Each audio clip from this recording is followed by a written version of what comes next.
Tucked into the hillside of the Lawrenceville neighborhood of Pittsburgh, just miles up the Allegheny River from downtown, lies one of the city's most historic sports venues, St. Mary's Lyceum. The nearly 100-year-old Catholic school gymnasium has hosted thousands of basketball games and other sporting events.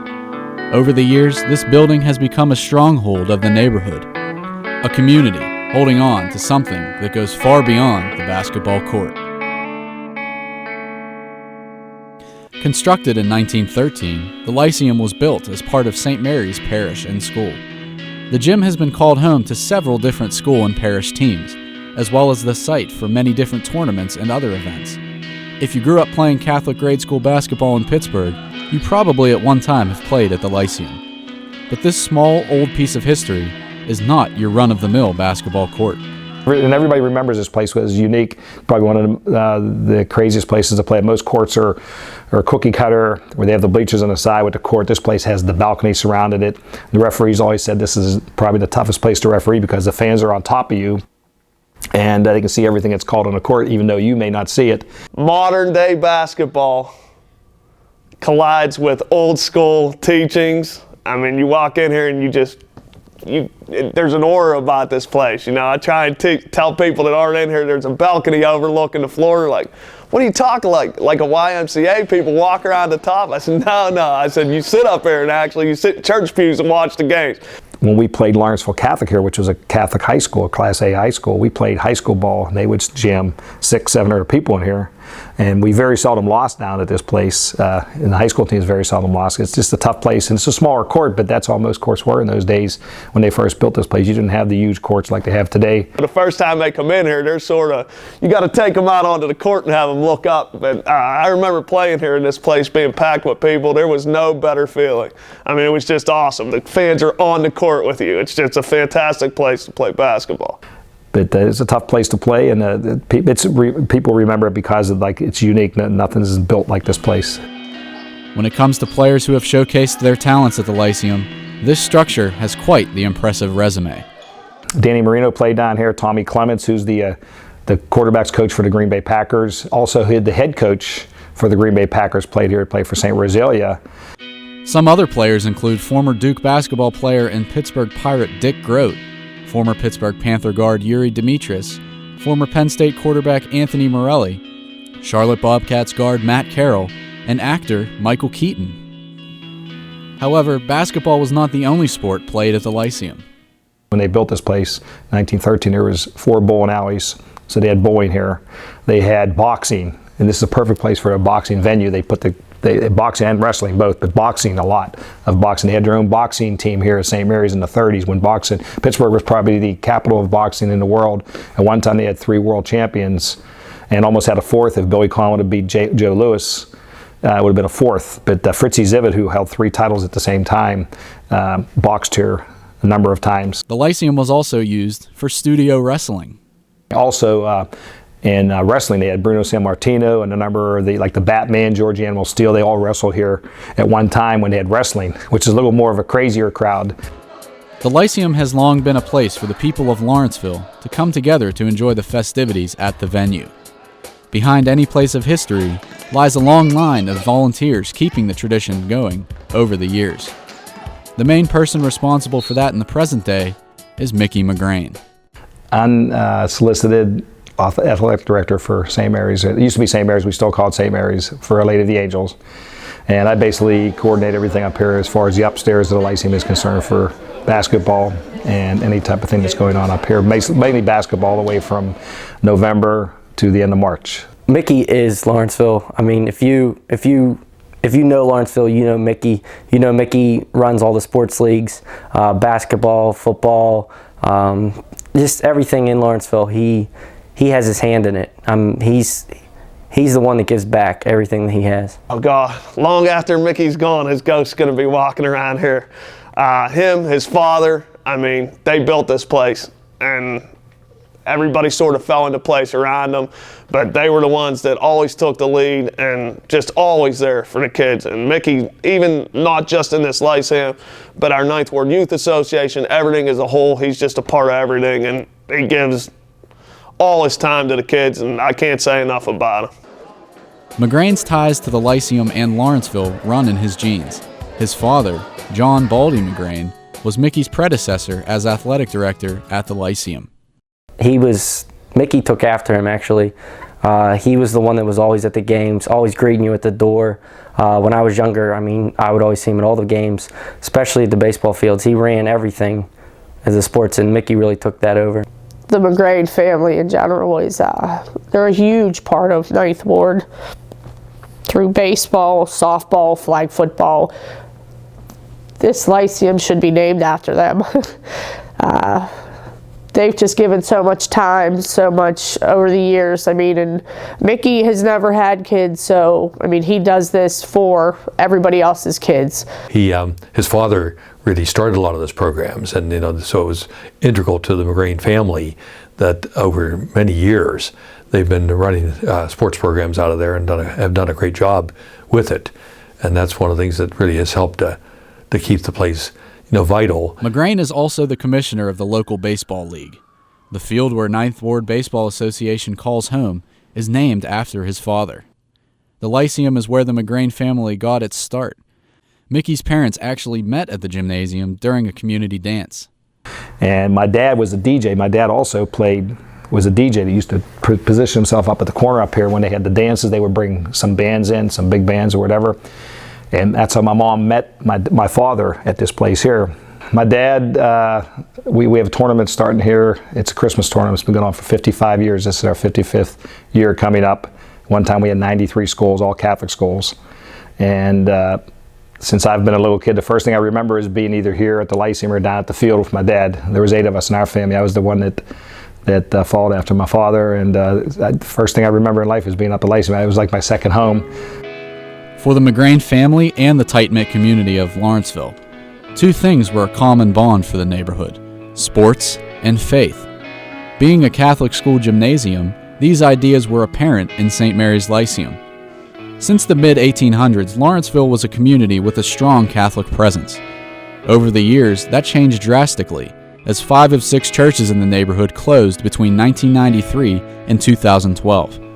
In 2008, Our Lady of the Angels, the parish associated with the Lyceum, shrunk from a 4-church unit to just 1 building in St. Augustine's Church. Jim Wodarczyk of the Lawrenceville Historical Society says several factors went into these closings. One, a large number of people migrated from the cities into the suburbs.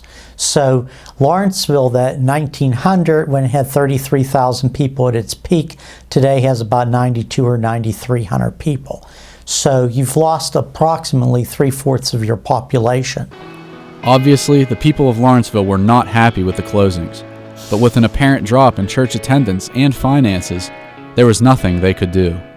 Anytime there's a church or school closing, there's hostility to the idea.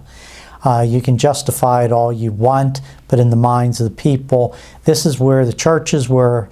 They married, their parents were buried from, they made all their sacraments.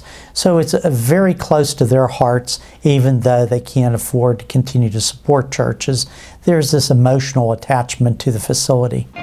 In 2010, the Catholic presence of Lawrenceville still continued on, with St. Augustine's Church, St. John Newman's School, and St. Mary's Lyceum.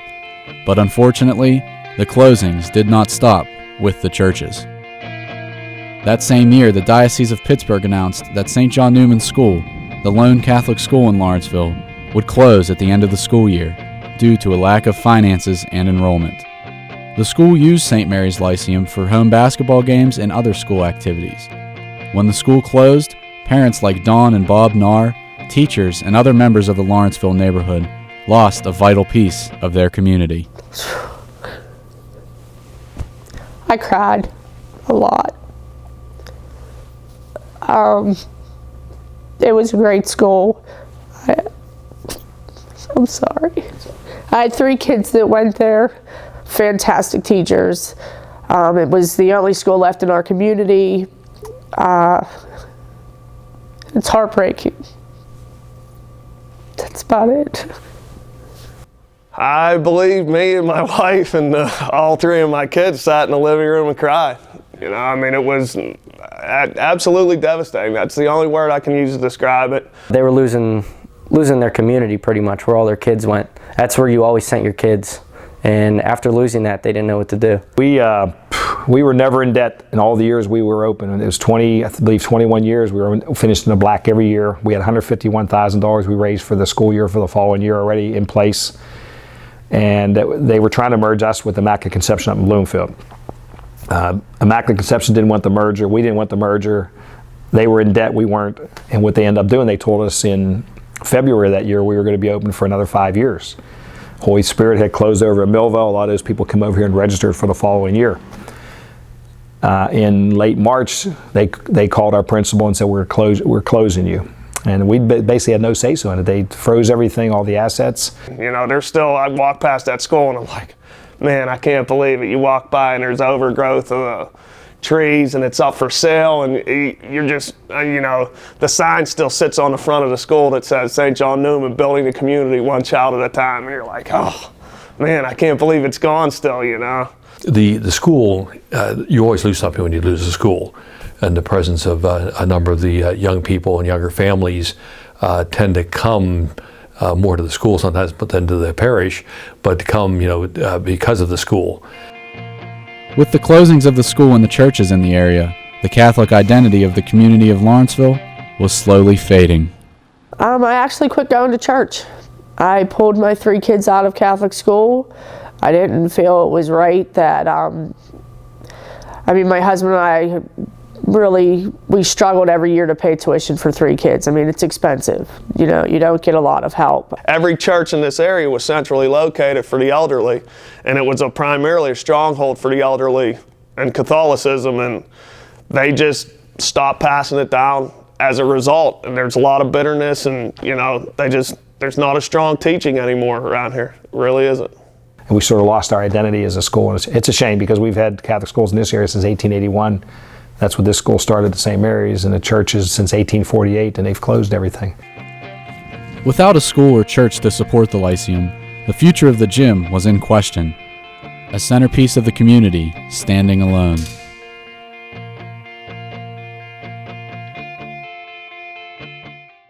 With the Catholic school is also the people that we're associated with, like especially this gym that we're sitting in.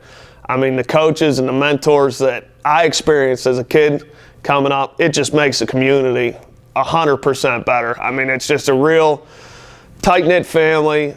Like I said, the mentors that I had growing up are still around, and they sort of fostered me into the coaching transition.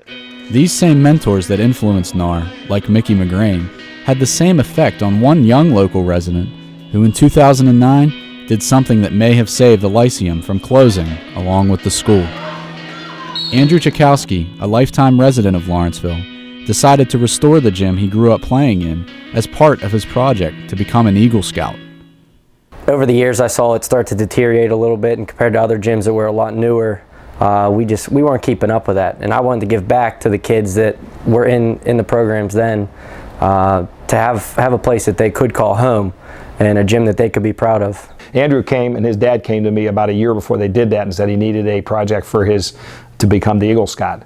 And we figured it's a nice way, and they said they would get everything donated, and they had an ad book. His dad formed an ad booklet to have it done. I was all for it because I figured it's a good way to get every year after the season was over, it takes a beating from all the games we have up here, so we have to redo all that ourselves. Don't get a whole lot of help from the parish. Well, the stipulations of the Eagle Scout project is to give back to your community. And I thought what better way to do it to a place that I spent most of my time, which was St. Mary's Lyceum. I could never thank them enough because they did things we could never do with the small number of volunteers we had here at the time, and we're grateful to those guys. Now a senior at Kent State University, Chakowski says repairing the Lyceum still means a great deal to him. It meant so much, and it still does today. Just seeing how it's changed, and that I was a part of that. I mean, I know growing up, we could always see it deteriorating, and now the kids that are playing there, they have a place to play that's really nice. And just to see that, and people coming up to me and saying, wow, the gym looks really nice. People that I didn't even know, that's what really got me. Chakowski, with help from friends and members of the community, spent over 600 hours on the project. Their work to restore the Lyceum displays how much this gym means to the people of Lawrenceville. People like McGrain, the Nars, Chakowski, and many others have put hour after hour into volunteering at the Lyceum. The community gives back from generation to generation. But my feeling is someone was there for me to do that, so the least I can do is give back something to Mickey and them, that somebody younger, and I'm actually looking for younger people than myself as we pass through this transition to keep this going, to keep this alive, to keep mentors here, to keep good people talking to these kids and keeping them in the right direction. The next generation will need to keep the tradition alive, and keeping the kids in the area active is important, and the Lyceum is vital to that idea. And the general consensus around Lawrenceville is that the neighborhood itself is heading in a positive direction. It's really a place of history. It has a diversity of architecture. And I think that there's still a lot of people that see Lawrenceville from different perspectives and like the community. There's a lot of hope in the area, I think, for change and for growth. And so there is a growing spirit of seeing something good happening. Family-owned restaurants opening up, such as Tram's Kitchen on Penn Avenue. It's packed every night. Cure down on Butler Street is packed every night. Well, I think the big thing I'm seeing now is that it really is developing as a neighborhood. In the past, it really had gone downhill, and there was a lot of difficulties in the area, with poverty and just kind of a general decline of the area. And it's only probably been in the last 10 years that there really has been an upswing. It's just a strong family connection, plus people are very faith-oriented.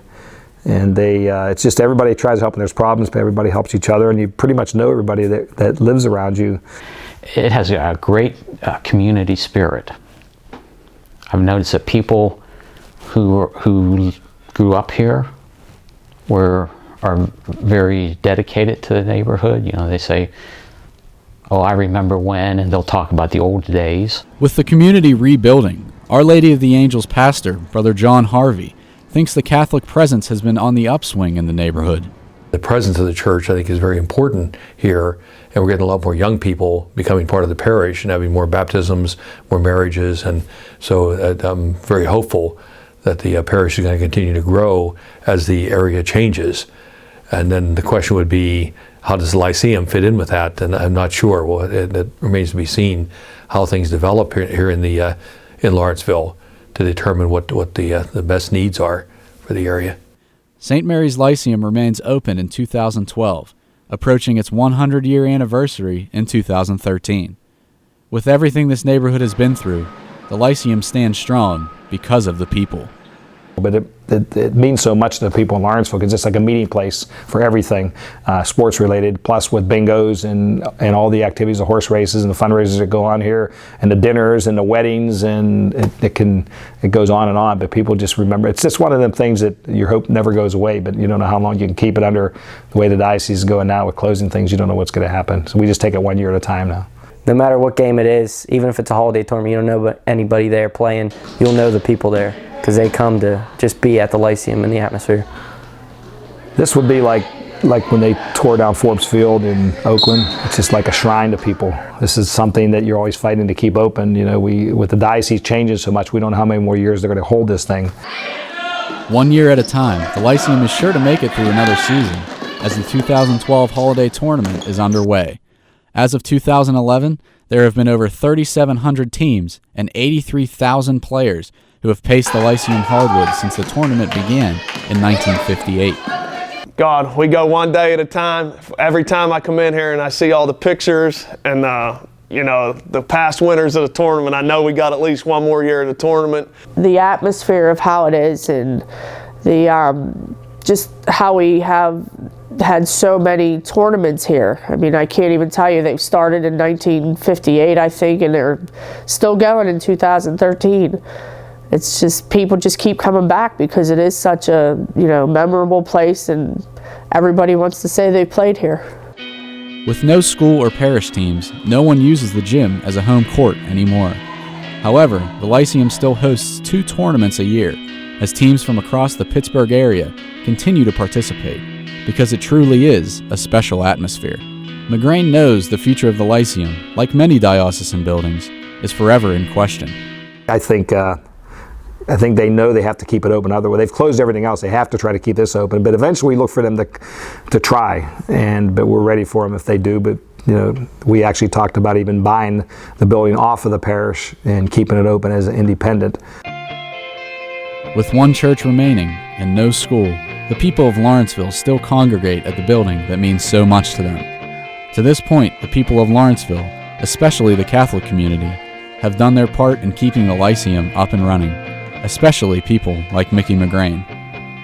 As for the future, this historic venue will not go down without a fight from the hard-working, passionate people of the community, keeping this icon alive. So this building is just a hallmark of Lawrenceville.